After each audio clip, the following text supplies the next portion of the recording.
উঁচু করে দেবেন।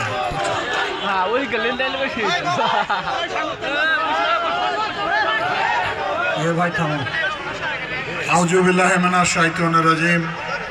বিসমিল্লাহির রহমানির রহিম। আজকের এই ঐতিহাসিক বেলাবাড়ি ইউনিয়নের ধানের শীষের আহ্বানে এই বিশাল জনসভার সেনাসপদ সভাপতি উপস্থিত এই অঞ্চলে যাকে ঘিরে আপনারা আশার আলো দেখতে পাচ্ছেন, যাকে ঘিরে আপনারা ঐক্যবদ্ধ হয়েছেন, সেই ধানের শীষের প্রিয় প্রার্থী রকনউদ্দিন বাবুল, মঞ্চে উপবিষ্ট আমার রাজনৈতিক সহযোদ্ধাবৃন্দ, প্রিয় বেলাবাড়ির ভাই ও বোনেরা, আসসালামু আলাইকুম। হিন্দু ভাইরা আদাব, কেমন আছেন সবাই? আমি আসছি, আপনাদের ভালো লাগছে না? আনন্দ লাগতেছে? আমারও আনন্দ লাগে। কেন আনন্দ লাগে জানেন? বেলাবাড়ির লোককে আমি খুবই ভালোবাসি। এই ভালোবাসা একদিনে তৈরি হয়নি, দীর্ঘ রাজনৈতিক জীবনের চড়াই উতরাই পেরিয়ে আপনাদের সঙ্গে সেই গভীর নিবিড় সম্পর্কটা আমার তৈরি হয়েছে। আমি না আসলেও বেলাবাড়িতে ধানের শীষের বিজয় হইতো ইনশাআল্লাহ। তা আমি আসছি সেই বিজয়টাকে আরো সুদৃঢ় করা, 100 ভাগ করতে হবে, তাই না? তো এই ইউনিয়নের চেয়ারম্যান আমার মোহাম্মদ আলী ভাই, উনি অসুস্থ, তার সঙ্গে একটু আগে ফোনে কথা বললাম আমি। আমরা দোয়া করি উনি সুস্থ হোক।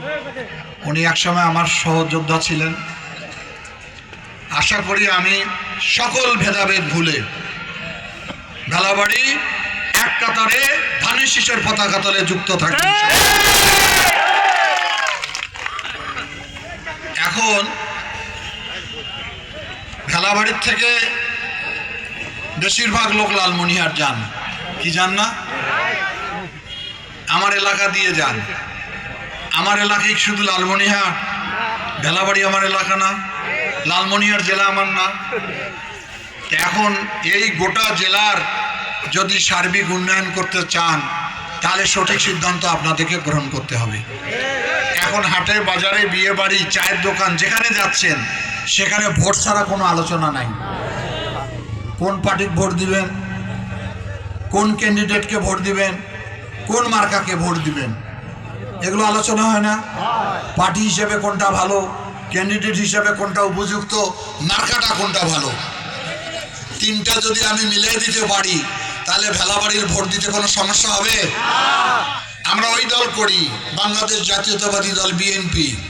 বিএনপি দলের প্রতিষ্ঠাতা শহীদ রাষ্ট্রপতি জিয়াউর রহমান, উনি স্বাধীনতার ঘোষণা দিয়েছেন, অস্ত্র হাতে নিয়েছেন, যুদ্ধ করেছেন, দেশ স্বাধীন করেছেন।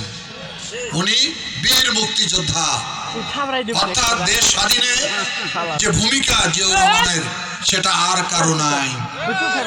এই বাংলাদেশের ভূখণ্ড পেয়েছি মুক্তিযুদ্ধের কারণে, এমনি এমনি হয়েছে? আমার পিতা সহ 30 লক্ষ মানুষ এই বাংলাদেশকে স্বাধীন করতে আত্মাহুতি দিয়েছে, শহীদ হয়েছে। আমার 2 লক্ষ মা বোন ইজ্জত দিয়েছে, তারপর না বাংলাদেশ পেয়েছি। এখন তো অনেক বড় বড় দল আসছে, অনেক বড় বড় কথা বলে। স্বাধীনতা যুদ্ধে তাদের ভূমিকা কি ছিল? বিপক্ষে ছিল। তাহলে জিয়াউর রহমান ক্ষমতায় যখন ছিল, তখন এখানে অনেক মুরব্বী লোক আছেন, অনেক কাজ উনি করেছেন দেশ গঠনের। শুধু একটা কথা বলি, কৃষকের জন্য উনি কি করলেন? যেহেতু বেশিরভাগ এখানে আমাদের কৃষক কৃষিকাজের সঙ্গে জড়িত। এই যে আগে বিত্রি ধান ছিল না, বিত্রি ধান নাকি চেনেন না? বিত্রি ধান ছিল, 1 একর জমি কাটলে 1.5 মণ ধান হইতো না, হয়তো? এই জিয়াউর রহমান বাংলাদেশে প্রথম ইরি ধান নিয়ে আসছিলেন, পাওয়ার টিলার নিয়ে আসতেন, ট্রাক্টর নিয়ে আসতেন, যার কারণে এখন 1 একর জমিতে 100 মণ ধানও হয় না? আগে 7 কোটি মানুষ ছিল, তাও খাবার পায়নি, মারামারি নোংরখানা রুটির জন্য। এখন অন্তত আল্লাহ রহমত, অন্তত ভাতটা সবার ঘরে আছে। অন্য অভাব অনটন আছে বুঝি আমি, কিন্তু ভাতটা সবারই আছে। এটার অবদান হলো জিয়াউর রহমানের। জিয়াউর রহমান গ্রাম সরকার করছে, গ্রাম প্রতিরক্ষা দল করছে, খাল কাটছে নিজে কোদাল দিয়ে। এই তলাবিহীন ঝুড়িকে জিয়াউর রহমান আত্মনির্ভরশীল জাতি বানিয়ে বাংলাদেশ থেকে খাদ্য বাইরে পাঠিয়েছিল। তাহলে জিয়াউর রহমানকে মেরে ফেললো জিয়াউর রহমানের সহধর্মিণী আমাদের প্রিয় নেত্রী বেগম খালেদা জিয়া। উনি গৃহবধূ ছিলেন, রাজনীতি বোঝেন নাই। সবাই মিলে তাকে অনুরোধ করলো, ম্যাডাম আপনি হাল ধরেন।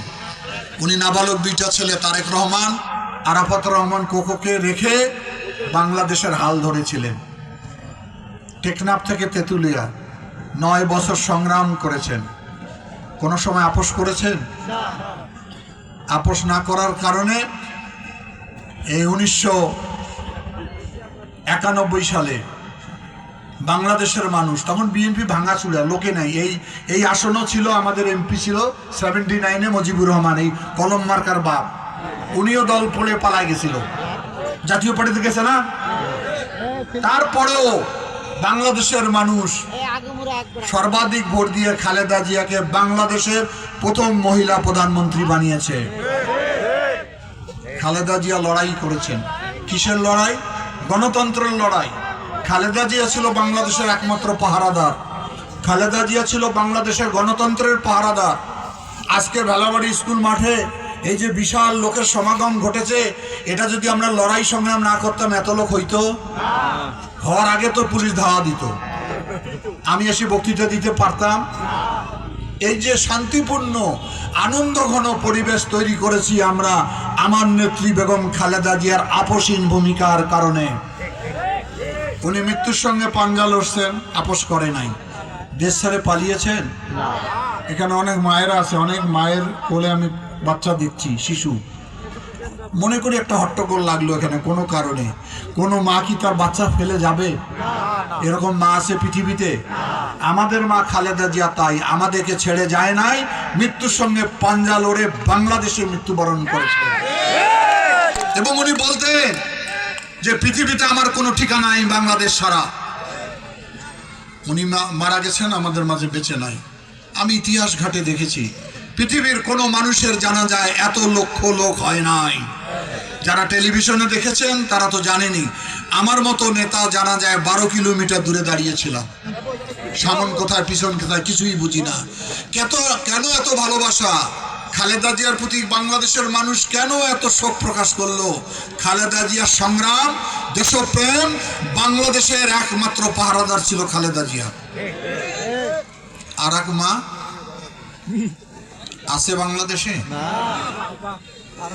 দল নাই, নেতা কর্মীর খবর নাই, আপনাকে আমাকে সবাইকে ছেড়ে পালিয়েছে। সুতরাং যে ভাইরা এই দল করেছেন, যারা অপকর্ম করেছেন তাদের কথা আলাদা, কিন্তু অনেক লোকেই তো ওই দলে ছিলেন। ওই আশা আর বসে থাকেন না, নৌকা আর ঘাটে ফিরবে না,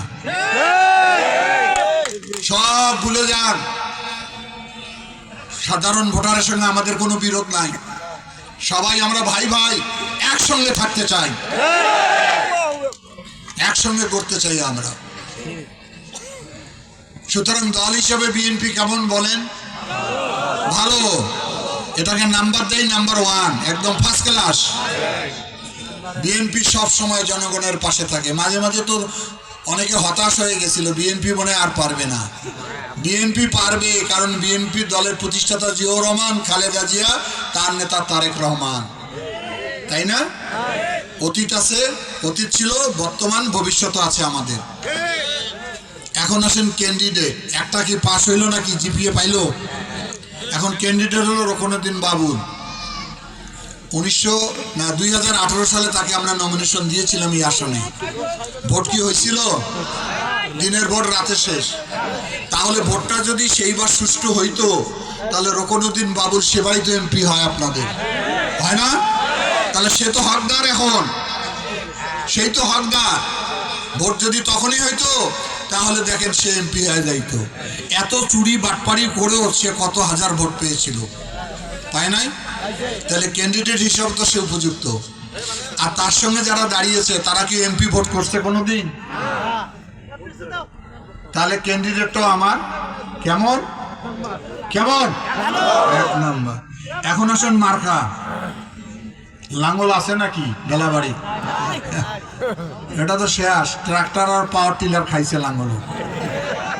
তারপরে কি আছে? একটা পাখা, এই যে কি ঘোরে মাথায়, কি ঘোরে ভাই? Fan, electric fan. সেদিন এক ফকিরের বাড়িতে গেলাম, জাদিগোবর বাড়ি তো ফ্যান ঘোরে, পাখাও নাই, শেষ। এলে দাদার আমলে ছিল, এখন হলে চলে না। তারপর আসছে কি? একটা পাল্লা, চোরের হাড্ডি, ওই যে ওজন দিবে এইরকম করিয়া চটকা দেয়, ওটে 200 গ্রাম মারি দেয়। আমি একদিন বনানীতে মাংস কিনতে গেলাম, 4 কেজি মাংস কিনে বাড়িতে মাপি দেখি 250 গ্রাম কম। আবার ওই দোকানে গেছিলাম আমি, যে দেখি টেস্ট করি, 2 কেজি আবার মাংস কিনে পাশের দোকানে মাপি দেখি 200 গ্রাম কম। আমি আবার আসছি দোকানদার কাছে, তোর পাল্লাটা তুলতে দেখি, ভাই পাল্লার নিচে দেখি চুম্বুক দিয়ে লোহা লাগায় রাখছে। কিরকম বাটপা! সেই জন্য আসছে এখন ডিজিটাল পাল্লা। ওই পাল্লা যার ঘরে আছে সেখানে কিন্তু ম্যাজিস্ট্রেট যাবে, মোবাইল কোর্ট হবে, সাবধান, পাল্লা রাখিয়েন না। এখানে আবার একটা নতুন মার্কা আসছে, কি? কলম। কলম না? এই কলম চলে? দোয়াত আছে বাংলাদেশেও, কালি ভরায় কলমত এখন বাচ্চারা। হায় হায় রে, কোন বকেয়া জিনিস নিয়ে আসছে চিন্তা করে। আমার মাস্টার সাহেব একদিন দেখি, আমি ক্লাসে আসি, মাস্টার সাহেবের পাঞ্জাবি একদম কালি দিয়া ল্যাটপাটা। দেখি স্যার আমার করছে কি, কলম এদিকে না থুইয়া কলমের দিয়ে থুইছে, ল্যাটপাটা হয় না? সেই জন্য আবিষ্কার করছে বল পেন, সেই জন্য সে ল্যাপটপ। এখন আর ওই কলম দিয়ে কেউ লেখে না, কালির দোয়া তো কোথাও পাওয়া যায় না। সুতরাং ওই কলমে ভোট দিলে কোনো বরাদ্দ আসবে না। মার্কা থাকলো কি এখন? এটার কোনো বিকল্প হবে? কিয়ামত পর্যন্ত মানুষ যতদিন আমরা থাকবো আহার করব না, খাবো না। দেশের প্রেসিডেন্ট খায় না, প্রধানমন্ত্রী খায়, ডিসি খায়, এসপি খায়, মোটা লোক খায়, চিকন লোক খায়, মহিলা খায়, ছাওয়া খায়, হিন্দু খায়, মুসলমান খায়, মাওলানা খায়, কলমও খায়, দাড়িপাল্লাও খায়, পাখাওয়ালাও খায়। নাম কি তার? এটাও কি নাম্বার 1 হইল না? তাহলে 3 নাম্বার 1-এ গোল্ডেন জিপিএ 5। আর কোনো আলাপ আছে? ক্লিয়ার? এই তো। এবার ক্ষমতায় যাবে কোন দল? বিএনপি। তাহলে বিএনপি ক্ষমতায় গেলে দেশের প্রধানমন্ত্রী হবে ইনশাল্লাহ কে? তারেক রহমান। উনি তো আছেন জায়গা মতন। আপনারা সবাই বেলাবাড়ির লোক জানেন যে তার সঙ্গে আমার কত গভীর নিবিড় সম্পর্ক। আমি যে দাবিটাই করব এই কালীগঞ্জ আদিতবাড়ির আসনে, সেটা পূরণ হবে না আগে? উনি তো এখানে নির্ধারণ করে একজন উপযুক্ত লোককে তার হাতে ধানের শীষ দিয়েছে। এই ধানের শীষ রকনউদ্দিন বাবুল নয়, এটা হলো তারেক রহমানের ধানের শীষ। এটা নিয়ে কোনো বিভ্রান্তি আছে? উনি যদি হাতে না দিত পাইতো, তাহলে তারেক রহমান বাংলাদেশের প্রধানমন্ত্রী হবে ইনশাআল্লাহ, তাই না? তো আপনাদের তো প্রতিনিধি একজন লাগবে। এখন আমরা যদি সঠিক জায়গায় ভোট না দেই, বারবার উল্টা পাশে ভোট দেই, বেলাবাড়ির কাজ হবে? ইন্টারসিটি ট্রেন আমি ছাড়ছি, লালমনি এক্সপ্রেস, জানেন না? তো ওইটা একদম লালমনিহাটি হুইসেলমারি কমলাপুর স্টেশনে যায়। এখন ইন্টারসিটি ট্রেনত না বসিয়া যদি তোমরা খালি ডাব্বার যা বসি থাকেন ইঞ্জিন ছাড়া, লাভ হবে কোনো? আর ওগুলোর তো শহরে ইঞ্জিন নাই, ওগুলো ক্ষমতায় যাবে না কোনোদিন। ওই ট্রেনত যা বসো, দুম দুম করে কমলাপুর স্টেশনে নিয়ে যাবে। ইন্টারসিটি ট্রেন বিএনপি, বারবার যতবার ভোট হয়েছে ততবার বিএনপি ক্ষমতায় যায়। রেকর্ড আছে। আর ওগুলো দলের তো রেকর্ডে নাই, 5টা 7টা টানা টানি করি 16টা। তারে যে বাহাদুরি রে ভাই, হ্যাঁ, কয় চলে না, কয় চলে না। কি একটা অবস্থা চিন্তা করো। তাহলে আপনারা সবাই তো জানেন আমি 2001 সালে এমপি হয়েছিলাম, আমাকে বেগম খালেদা জিয়া মন্ত্রী বানিয়েছে। ইনশাল্লাহ আপনাদের দোয়ায় আমার আসনে খোঁজ নেন, কেমন অবস্থা আমার? ভালো। তাহলে ইনশাল্লাহ জিতবো আপনাদের দোয়ায়, তাই না? একটা জায়গা মতো তো যাব না? তা আমি যদি ইঞ্জিন হই, তাহলে আমার বগিটা লাগাই দিবেন না বাবুলকে? এ বগি লাগাই দিবেন ভেলাবাড়ি, ডানি নিয়ে যাব আমি, ঠিক আছে? কথা ফাইনাল? হ্যাঁ, কার কার ফাইনাল না হাত তোলো দেখি।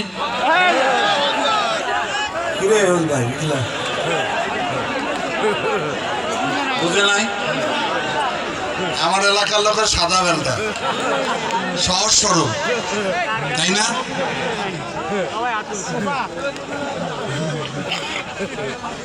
কি অবস্থা জানেন? এত সাদা আমার এলাকার লোক। ওই যে ইন্টারসিটি ট্রেনের গল্প করলাম, বাপে বেটায় যাবে ঢাকা, চাচা আর বেটা গেছে স্টেশনে টিকিট করছে। টিকিট করার পর চাচা কয় ট্রেন তো ছাড়তে দেরি হবে, মুই একটা চা খাই আইসো। চার দোকানে বসে চা খায়, এর মধ্যে গার্ড হুইসেল দিয়ে দিছে ট্রেনের। বেটা দৌড়ি যাক, আব্বা যার না ট্রেন যে ছাড়ি দেয়। কয় ট্রেনের এত ক্ষমতা রে, মোটে টিকিট আছে না। টিকিট বলে আছে, ট্রেন বলে ছাড়বে না। এইরকম হওয়া যাবে? এটা হওয়া যাবে না। আমি মনে করি আপনারা সবাই সঠিক জায়গায় ভোট দিবেন, কিন্তু ব্যতিক্রম করছে একটা দল। আপনারা রাস্তা চান, মসজিদ চান, মন্দির চান, শান্তি চান, আলোকিত লালমনিরহাট চান, যুবকদের চাকরি চান, সব দিতে পারবো। কোনটা দিতে পারবো না জানেন? জান্নাতের টিকিট দিতে পারবো না।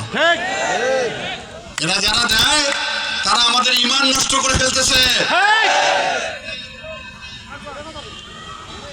জান্নাতের মালিক কে? আল্লাহ। আসমানের মালিক কে? সূর্যের মালিক কে? জমিনের মালিক কে? কাবার মালিক কে? এরা এটা দেয়। জামাতের লোক হয়তো বক্তৃতা শুনছেন, চ্যালেঞ্জ করলে আমার কাছে ভিডিও আছে। শত শত নেতা বক্তৃতায় বলতেছে জান্নাতের টিকিট শেষ, আর কয়টা আছে নিয়ে যাও। হায় হায় রে, নাউজুবিল্লাহ। এক নেতা বলে এবার দাঁড়িপাল্লা হারলে নাকি কোরআন হারবে, নাউজুবিল্লাহ। একদম ভিডিও আছে আমার কাছে। বলো, একজন বলে বিড়িতে সুকটান দিলেও যদি দাঁড়িপাল্লায় ভোট দেন জান্নাতে যেতে পারবে না। আর একজন বলে কবরে নাকি 3টা প্রশ্ন করবে, দুনিয়াতে কোন মার্কায় ভোট দিয়ে আসছো। মাথা একদম বরবাদ। হ্যাঁ, যদি নামাজ রোজা না পড়ে জান্নাতে যাওয়া যাইতো, ভাই মুখোখান টিকিট দাও ভাই। তোমরা খালি বেচান, আমার কাছে কোনো টিকিট তো দেয় না। কি ভেলাবাড়ির লোক টিকিট কিনছেন নাকি? 2 হামাকো দাও। হ্যাঁ, কি রকম মুনাফিক দল, একদম ভণ্ড। এই ভণ্ড দল স্বাধীনতা যুদ্ধের বিপক্ষে ছিল, এখন মানুষের ঈমান নিয়ে খেলা করতেছে এরা। এই যে কয়েকদিন আগে দেখেন চরমনাই আর ওরা একসঙ্গে ছিল না? এখন চরমনার মুফতি সেদিন বলতেছে পৃথিবীর মধ্যে যদি সবচেয়ে মিথ্যুক দল আছে তা এই জামাত ইসলাম। আর একটা কথা একজন বলল, যে দেশে আল্লাহ শয়তান পাঠিয়েছো, যে দেশে জামাত ইসলাম আছে সে দেশে শয়তান পাঠাইও না, কারণ শয়তানের চেয়ে খারাপ হলো জামাত ইসলাম। ইসলাম লেখা থাকলে ইসলাম হয় না। ইসলাম আপনার আমলের উপর নির্ভর করবে। বেহেশতে গেলে আপনাকে আমল দিয়ে বিচার করবে আল্লাহ। এগুলো কথা বিশ্বাস করবেন কেউ? এদের মাথা একদম খারাপ, মাথা নষ্ট। নষ্ট হয় কিরকম বলি একটা গল্প। এক সময় কাদোহালা ছিল না গ্রামে, হালুয়া গেছিল হালধরি, উপরে রোদ নিচে কাদো, একদম পিপাসাতো লাগছে মারাত্মক। বাড়ি আসছে হালসারি দিয়ে, আসি দেখে শাশুড়ি আসছে বাড়িতে। শাশুড়ি আর বউ গল্প করে, তা হালুয়া আসি কয় বউ বোন 1 গ্লাস পানি দিত খাও। তো শাশুড়ি অন্য ঘরে চলে গেছে, বউ পানি নিয়ে আসছে। আসি তোমরা মানুষটা কেমন? বলে কে? বলে মার সামনে বোন কন কে? বলে কোষ না মা, মাথাটা খারাপ হয়েছে। এদের একদম মাথা খারাপ, পুরো হ্যাং, ধ্বংস। এই ধ্বংস দলের সঙ্গে কেউ যুক্ত হবেন না। আমি ভেলাবাড়ির সকল স্তরের মানুষকে অনুরোধ করি, যারা এই ধরনের খেলা খেলে তারা আমাদের সব কিছু ধ্বংসের মূল। ঠিক আছে?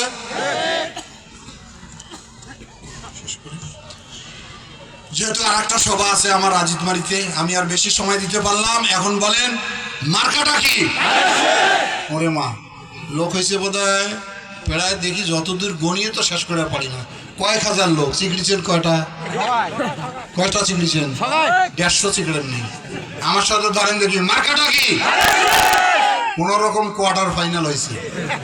আরে ভাই দুর্গাপুর তো ফাইনালে বসে আছে একটু আগে। দুর্গাপুরের সাথে খেলবেন না? ভোট কে বেশি দেবে, দুর্গাপুর না ভেলাবাড়ি? এই তো সিক্রেট কম আর ভোট দিবেন বেশি, হইবে কা? দেখি এবার সেমিফাইনালে উঠতে পারেন কিনা। মার্কাটা কি? হ্যাঁ সেমিফাইনালে উঠছে। এমন সিক্রেট দিবেন এই ধানের জন্য পাটগ্রাম পর্যন্ত কাঁপায়। মার্কাটা কি? মারহাবা। তাহলে সবাই ভোট কেন্দ্রে যাবেন, ভোট পাহারা দিবেন। জামাতে ইসলাম কিন্তু ফলস ব্যালট ছাপাইছে, মাথায় টুপি, মুখে দাড়ি, অকর্মার হাড্ডি। আর এখন মানুষের কাছে ওই বিকাশ নাম্বার নিচ্ছে টাকা দেওয়ার জন্য। এখন লোক ব্যস্ত তো দিতে পারবে না, নিজেরা ব্যস্ত যাবে কিনা তার ঠিক নাই। সেই কারণে আপনারা সবাই ঐক্যবদ্ধ থাকবেন। আমি রকনুদ্দিন বাবুলকে আপনাদের কাছে দিয়ে গেলাম, আপনারা একদিন কষ্ট করবেন 12 তারিখ, আর 5 বছর কষ্ট করবে আপনাদের জন্য। সে দায়িত্ব গ্রহণ করবে এলাকার মানুষের সার্বিক উন্নয়নের জন্য। আলোকিত লালমনিরহাট করব, সমৃদ্ধশালী লালমনিরহাট করব, জাগবহে তিস্তা বাঁচাবো ইনশাআল্লাহ।